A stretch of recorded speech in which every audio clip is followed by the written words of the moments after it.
Immediately after the election, and I think wisely so, Governor Patrick and our administration said, if you remember, immediately after the election, there was talk of an $800 billion stimulus package, and a lot of that money being discretionary money. But as soon as that word got out, we announced about 8 different task forces within state government to try to cast as broad a net as possible and develop an inventory of potential projects that could be done, because we wanted to be fully prepared for whatever final piece of legislation was prepared.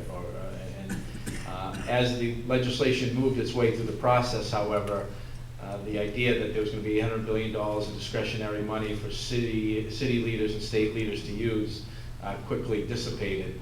How that money was going to be used, it became much more prescriptive. About half of it for tax relief to people, and then some of the transportation money was assigned to pre-existing federal funding formulas, Chapter 90. On the education side, the money, as Pat had noticed, was following Title I funding formulas, which will be beneficial to a city like Fall River. IDEA, the special ed money. So, at the end of the day, there's not anywhere near as much discretionary money as we thought. That being said, the general criteria on that discretionary money is projects that are ready to go in 180 days, and projects that can be completed in more or less within 2 years, and projects that will create jobs. And so because we have that inventory of projects, because we've done these bond bills, we believe that we'll be able to get a lot of these projects out in a timely way.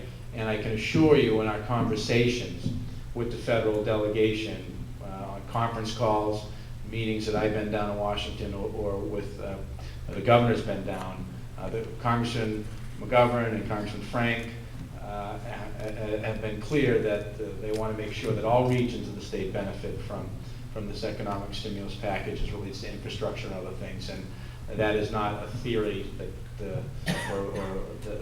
that's foreign to the governor or myself. We want to make sure that all regions benefit from that. So I just give you one insight, and Bob Correa, I know he was aggressive in submitting projects, but we asked and solicited.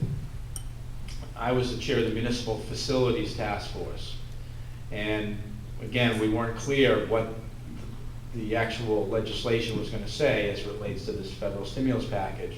So we went out, we sent an email out to all the mayors, town managers, and town administrators, and said, listen, there may be money coming for municipalities.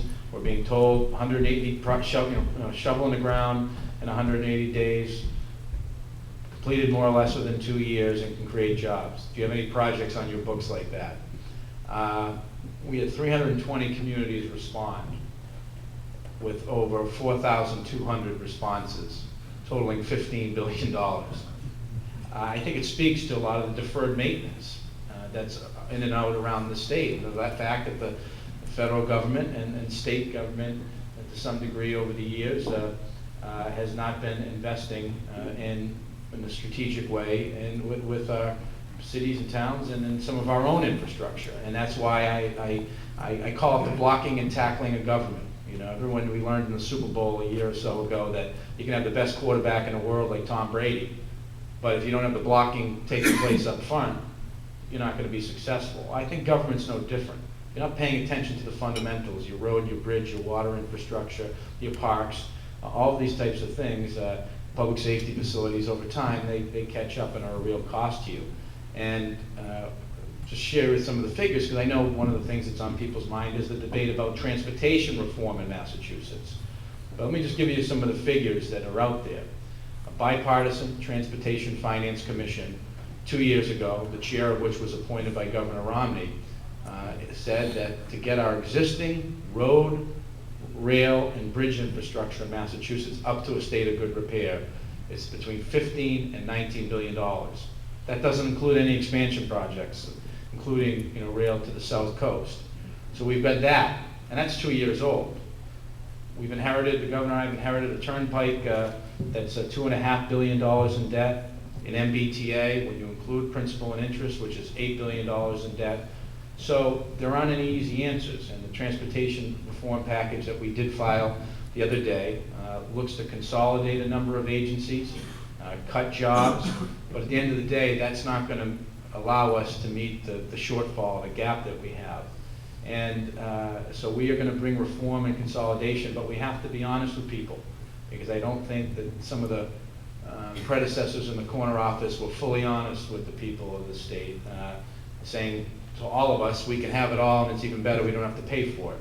What happened is they papered over and pushed off tough decisions, which is why this Ponzi scheme at the Turnpike Authority has got us on the brink of bankruptcy or even receivership if we fail on these bonds. And the good news, I think, is that we've got now a consensus among the House leadership and the Senate leadership that we're going to try to address this issue. There may be some very different opinions as to how we get there.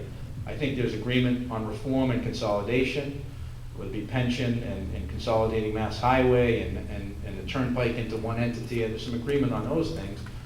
But there's some different ideas on how do we pay for some of these things. And at the end of the day, the process is about building consensus and trying to find the middle ground, and the governor and I are anxious to do that, but we believe that before we have any revenue, whether it's tolls or gas tax, reform is going to be met with right away. So, but I do hope that in the next several months we can finally have this debate. It's not one that anyone enjoys. There are tough decisions involved, but the longer we put it off, we just hand off responsibility, and we are going to try to be responsible and honest with people on this issue.